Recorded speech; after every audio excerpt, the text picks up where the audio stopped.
A primeira leitura tirada do livro de Isaías fala-nos que a palavra de Deus é como a água e a neve, que cai, irriga o solo, ajuda na germinação, ajuda no crescimento das plantas e só depois retorna.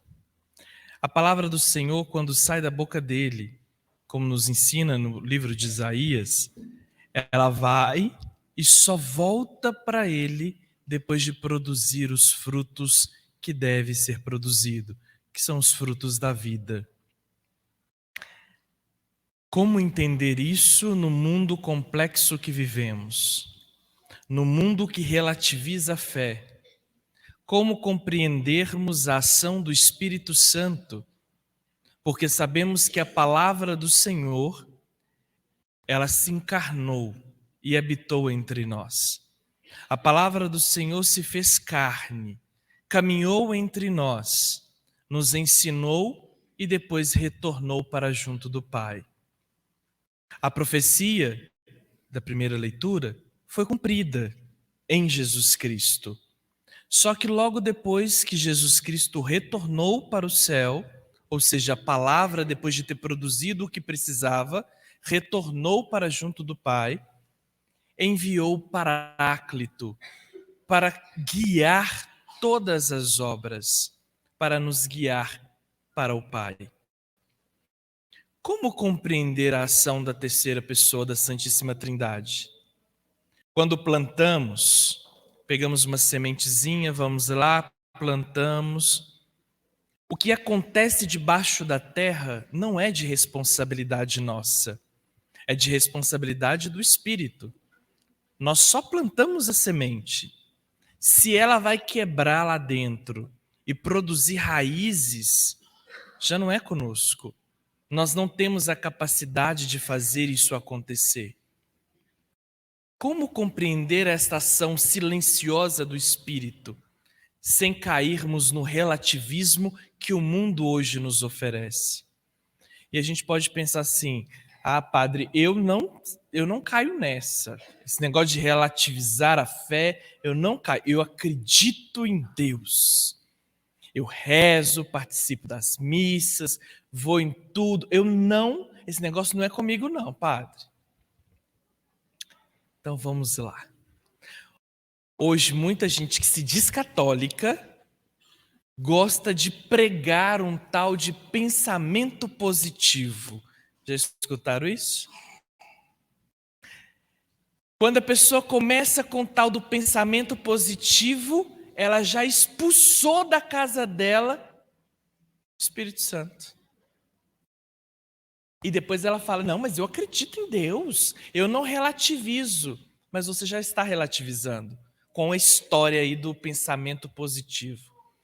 Porque o pensamento positivo é assim: nossa, o meu dia hoje vai ser perfeito. O meu dia eu vou conseguir fazer tudo. Vai tudo, tem uma listinha que eu vou fazer isso, fazer aquilo. Nesses horários eu vou estar assim, eu vou fazer isso. Tudo esquematizado. Pensamento positivo é assim: se a gente pensa positivo, a gente atrai coisas positivas. Mas veja que é só eu. Eu vou fazer o meu dia. Eu estou pensando positivo para atrair coisas positivas. Eu estou no controle. E cadê o Espírito Santo? Não sei, não me interessa. Me interessa que eu estou no controle. Eu sei o que eu quero para mim. Mas o Espírito Santo, você não disse que crê em Deus? Cadê a ação do Espírito Santo? Quem deveria estar no controle é o Espírito, não você. Porque quando o ser humano assume o controle, não sai nada de bom. Nós não fazemos nada de bom sozinhos. Todas as vezes que pregamos o tal do pensamento positivo, nós estamos tirando o controle do Espírito e estamos assumindo o controle. E aí as responsabilidades elas vão vir. Mais cedo ou mais tarde elas chegam para todos nós. Precisamos compreender que o tal do pensamento positivo não tem nada a ver com Cristo.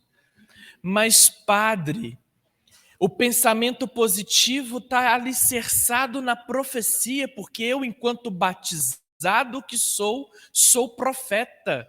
E aquilo que eu profetizo para a minha vida vai acontecer, ô glória! É só que uma coisa não tem nada a ver com a outra. A profecia não é pensamento positivo, é se entregar na ação do Espírito. O profeta é aquele que é guiado pelo Espírito e não guiado pelos seus próprios desejos.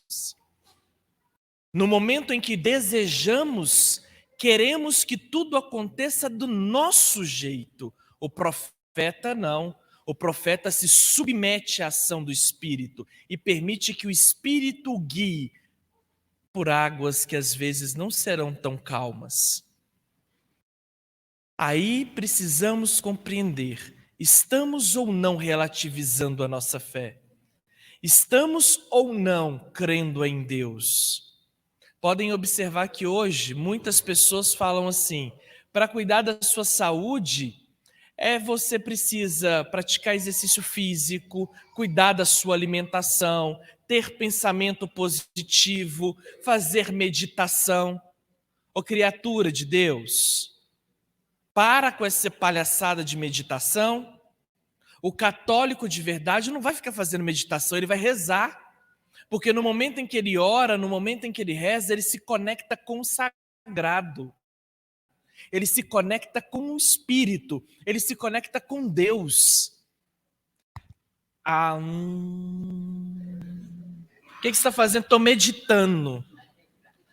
Vai rezar, gente. Vai se conectar com Deus. Vai aprender a arte da contemplação. O que é contemplação? É o momento em que você começa a observar aquilo que está lá nos Salmos. Se Ele não deixa faltar o alimento para um pássaro, por que Ele vai deixar faltar alimento para você? Se Ele cuida do pior de todos os animais, por que Ele não vai cuidar de você? Pare no silêncio e comece a observar como a natureza trabalha pela ação do Espírito. Comece a perceber como que tudo que foi por Ele criado é por Ele sustentado. Não é pela força de um desejo, de um pensamento, mas é por Ele. A palavra que dele saiu nos deixou um rastro. E este rastro nos traz vida e gera vida. Por isso que o salmista canta: a semente caiu em terra boa e deu fruto.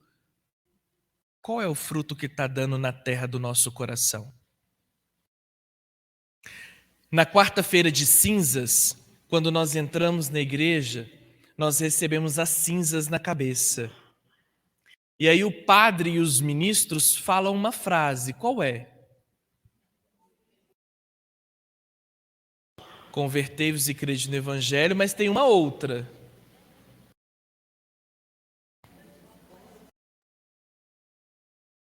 Lembra-te que tu és pó, e ao pó hás de voltar. O pó é terra. O padre e os ministros estão jogando a sua cara, que você é terra, e você vai voltar para a terra. Nós somos terra. Ele trabalhou com a terra para modelar-nos. Somos um boneco feito de terra, a argila é uma terra. E o que ele colocou em nós para que aquele boneco gerasse vida foi o hálito dele, foi uma parte dele. Por isso nós estamos vivos. E quando respiramos, só respiramos porque ele deseja que nós respiremos.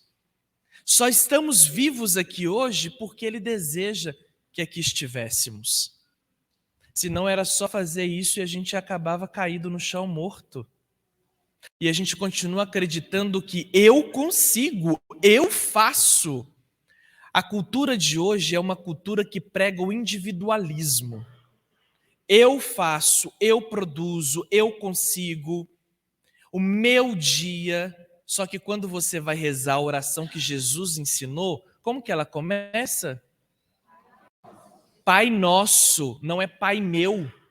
Em momento algum, Jesus ensinou o individualismo. Não é Pai meu que estais nos céus, mas é Pai nosso que estais nos céus. Como é a minha terra? Se for uma terra individualista, ela não vai produzir nada que presta. O pensamento positivo, eu estou pensando que o meu dia vai ser muito bom. O meu dia vai ser excelente. O meu dia vai ser maravilhoso. As minhas conquistas. Só que eu estou esquecendo de um detalhe. Eu não sou sozinho no mundo. Enquanto eu caminho nesse mundão de Deus, a minha vida, a minha história esbarra na história e na vida de uma outra pessoa. Assim como eu, esta outra pessoa tem sentimentos, tem emoções, tem fortaleza, tem fraqueza. Esta pessoa tem raciocínio. Esta pessoa é uma pessoa que também merece respeito, porque assim como eu, ela foi feita à imagem e semelhança do Criador.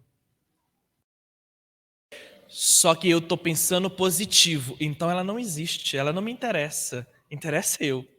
O meu dia vai ser bom. O dela, o problema é dela. Azar dela. Eu quero saber do meu dia. Veja como que o pensamento positivo exclui a comunidade, exclui a ação do Espírito. Porque no momento em que eu me relaciono com o outro, existirá atritos. Porque eu não sou perfeito. Como o pensamento positivo insiste em dizer que eu sou, mas eu não sou. Assim como ela também não é. E a imperfeição dela vai friccionar com a minha. Nós vamos ter atritos. E é justamente nesses atritos que o Espírito Santo começa a agir e ele começa a produzir. É na diferença que o Espírito começa a frutificar. Não é na igualdade. Nós não somos iguais. Precisamos aprender a respeitar a ação do Espírito Santo. Enquanto continuamos relativizando a fé com o tal da meditação, com o tal do pensamento positivo, nós estamos colocando Jesus Cristo para fora. E a nossa terra vai apodrecendo. E aí vem uma pessoa e te pergunta, para onde você quer ir? Ah, eu vou para o céu. Meu lugar é o céu. É lá que eu quero morar. Aí nós precisamos lembrar das histórias infantis.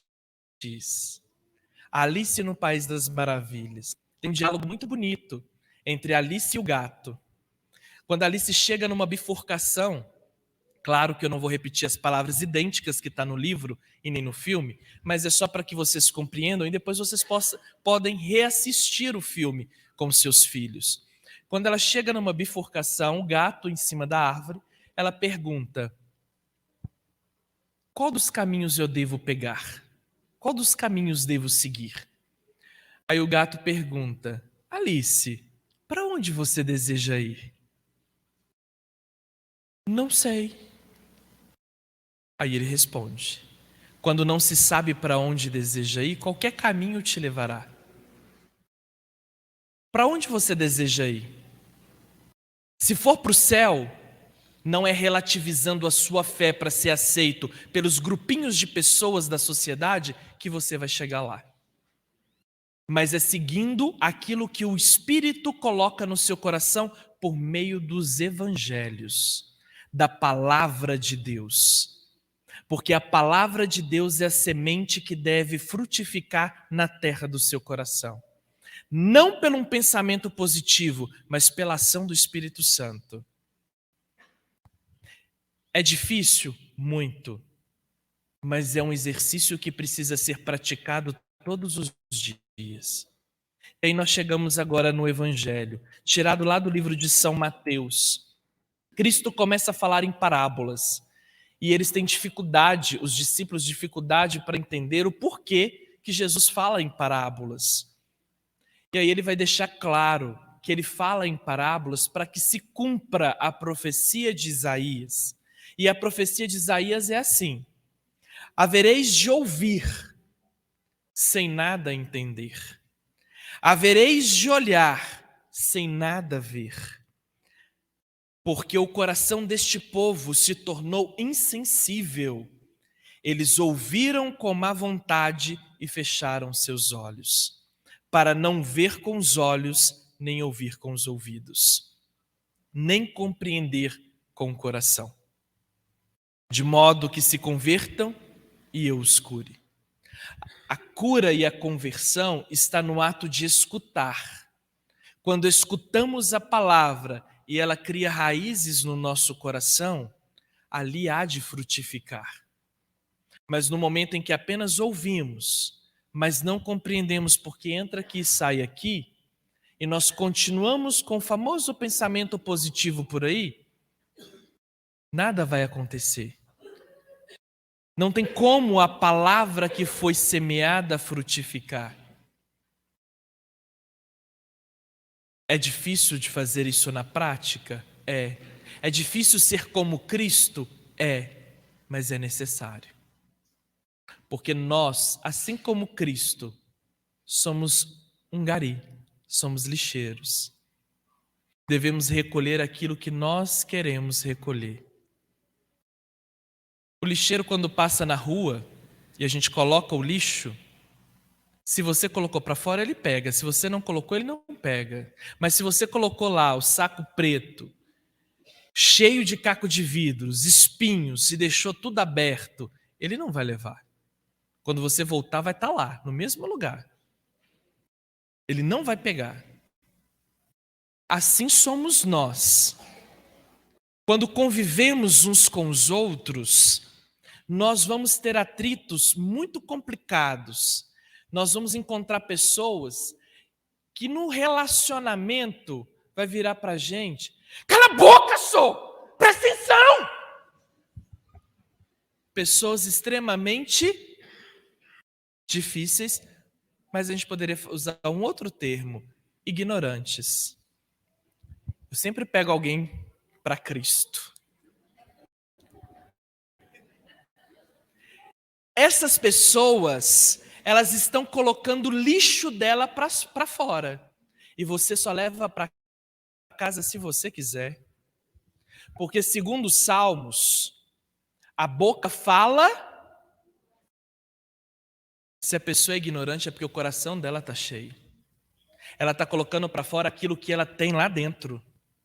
E isso não é responsabilidade sua, porque a terra do coração dela não é responsabilidade sua. Você é responsável por cuidar da terra do seu coração, não da terra do coração do outro. Se a pessoa não está afim e quer colocar coisas que não prestam para fora, faça como Gari. Leve para casa se você quiser. Mas se você levar, a culpa é sua e não do outro. Ah, porque eu fui maltratado, mas você quis levar esse maltrato para casa. Foi você que escolheu.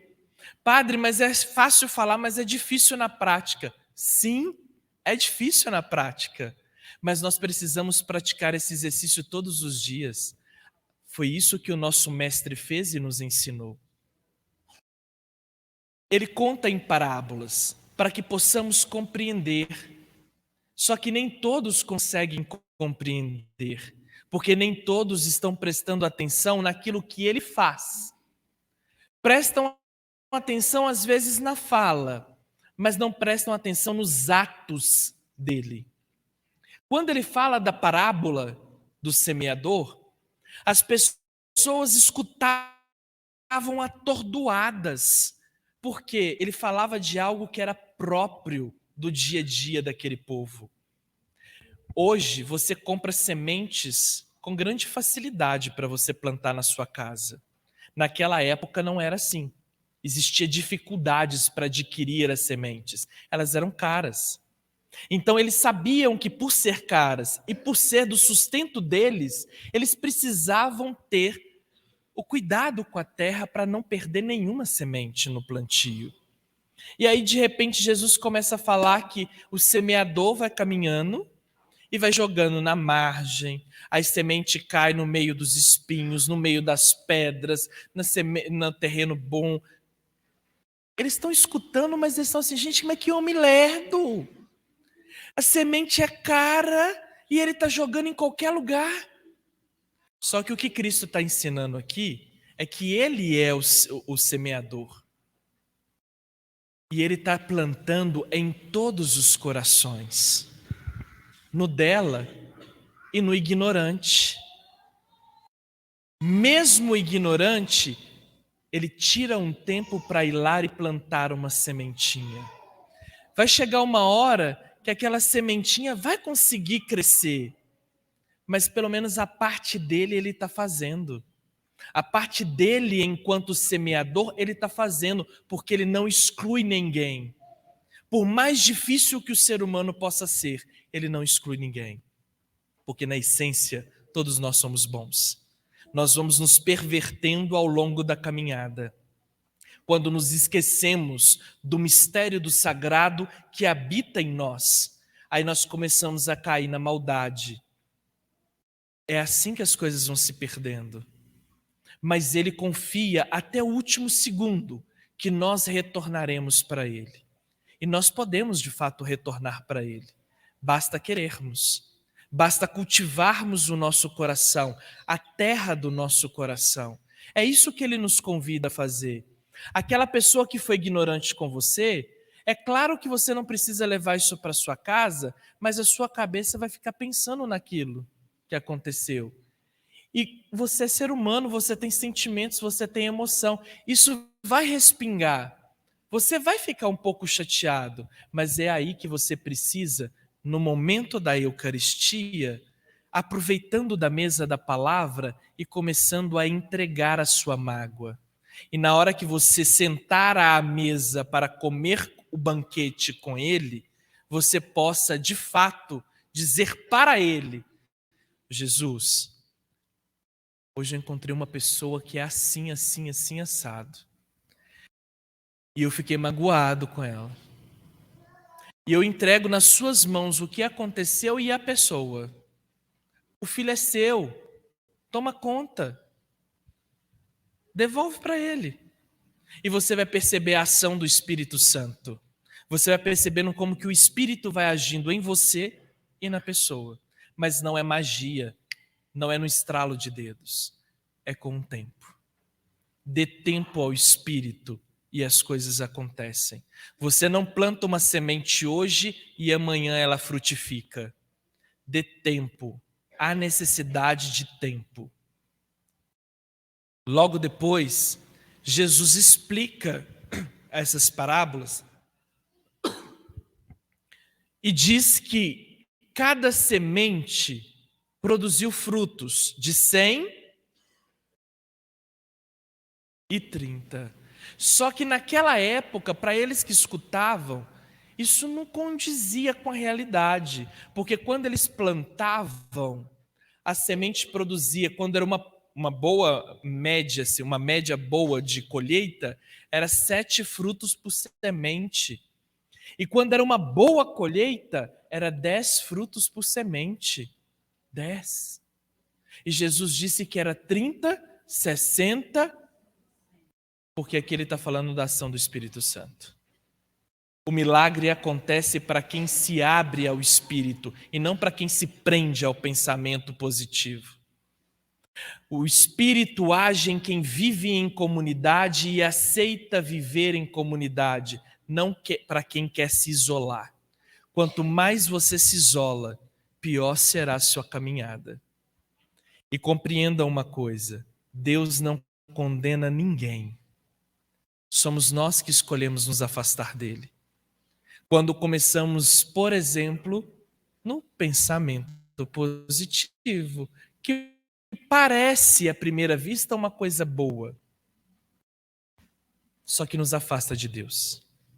Padre, então devo ter pensamentos negativos? Também não. Você só deve confiar na graça de Deus por meio da ação do Espírito Santo. Porque nós teremos dias bons, mas nós também teremos dias complicados. Mas em todos eles precisamos do Espírito Santo. Louvado seja nosso Senhor Jesus Cristo. Para sempre seja louvado. Creio em Deus Pai, Todo-Poderoso,